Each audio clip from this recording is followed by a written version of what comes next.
কখনো কখনো আপনি যতই দায়িত্ববান, যতই যত্নশীল কিংবা যতই ভালোবাসুন না কেন, কিছু মানুষের জন্য তা যথেষ্ট নয়। তবুও তারা সব কিছুতেই কেবল আপনার দোষ খুঁজবে।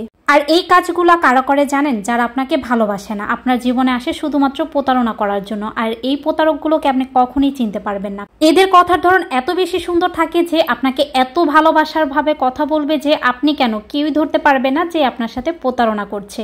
এই সব প্রতারকদের কাছ থেকে একটু দূরে থাকার চেষ্টা করবেন, কারণ একবার যে মানুষটা আপনার সাথে প্রতারণা করে সে কিন্তু বারবার করবে। আপনাকে পুরো ধ্বংসের মুখে ফেলে দিয়ে সে একদিন ঠিকই চলে যাবে, হয়তো বা পরিবারের অজুহাতে বা অন্য কোনো সাইডের সমস্যা দেখিয়ে। তো যাই হোক, আসসালামু আলাইকুম। যে যেখান থেকে আমার ভিডিওটি দেখছেন সবাইকে ওয়েলকাম জানাচ্ছি।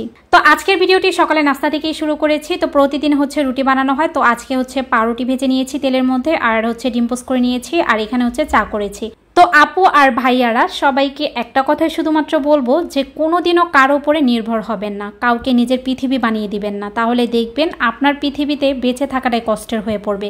আর সবচেয়ে বড় কথা সেটা হচ্ছে পুরুষ মানুষদের কখনো বিশ্বাস করবেন না, কারণ পুরুষ মানুষ হচ্ছে গিরগিটির রঙের মতো, কখন বদলিয়ে যাবে আপনি ধরতেও পারবেন না। সেজন্য যতদিন বেঁচে থাকবেন ততদিন নিজেকে নিয়ে ভাবুন, নিজেকে সময় দিন, নিজেকে প্রাধান্য দিন। আর আজকে আমি হচ্ছে ডালের একটা ভর্তা বানাবো। যখন হচ্ছে আমি ডাল একদমই হচ্ছে রান্না খেতে ইচ্ছে করে না, তখনই আমি এই ডালের ভর্তাটা বানিয়ে নিই। তো মসুর ডাল তো দেখতেই পেরেছেন, আমি ধুয়ে পানি দিয়ে তারপর সেদ্ধ বসিয়ে দিয়েছি রসুন আর কাঁচামরিচ দিয়ে। তো সেই পর্যায়ে হচ্ছে হলুদ দেওয়াটা দরকার ছিল, আমার মনে ছিল না। আর এখন হচ্ছে আমি পাঙাশ মাছগুলো ভেজে নিচ্ছি। তো আমি কিন্তু এখন যেহেতু একটু গরম পড়েছে সেজন্য সিম্পল রান্নাবান্নাই করি, আর বলতে পারেন সবসময় আমি সিম্পল রান্নাই করি, যেটা আমার ঘরের সবাই পছন্দ করে। বেশি মশলা জাতীয় খাবার বা বিভিন্ন আইটেমের খাবার যেটা আমার ঘরে পছন্দ করে না সেটা কিন্তু আমি রান্না করিও না। তো এখন হচ্ছে আমি মাছগুলোকে ভেজে নিয়েছি, আর এই মাছের তেলগুলো অনেকটি কড়াইতে দিয়ে দিয়েছি, আর মাছগুলো এই ছোট্ট কড়াইতে হচ্ছে ভুনা করে নেব।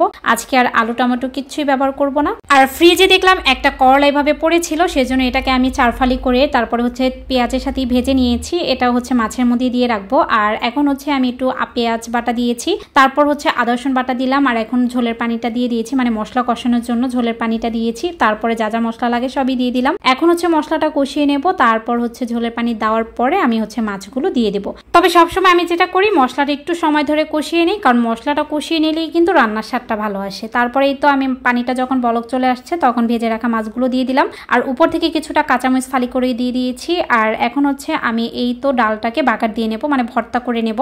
আর এই ভর্তাটাতে অবশ্যই আমি হচ্ছে এখানে শুকনো মরিচ দিয়ে দিয়েছি 2টার মতো এখানে চিড়ে, তারপর দিয়ে দিয়েছি রসুন কুচি আর পেঁয়াজ কুচি দিয়ে দিলাম। এখন একটু লাল লাল করে ভেজে নেব, তারপর কিন্তু এখানে হলুদের গুঁড়া, মরিচের গুঁড়া আর ভাজা জিরা গুঁড়া দিয়ে দিব, টেস্ট অনুযায়ী লবণও দিয়ে দিয়েছি। তেলের সাথে আমি একটু মশলাটা ভেজে নেওয়ার পরে তারপর এখানে হচ্ছে ডিম দিয়ে দেব, আর ডিমটা হচ্ছে একটু হার্ড হওয়ার পরে তারপরে কিন্তু আমি ঝুড়ি করে তারপর পেঁয়াজের সাথে মিশিয়ে নেব।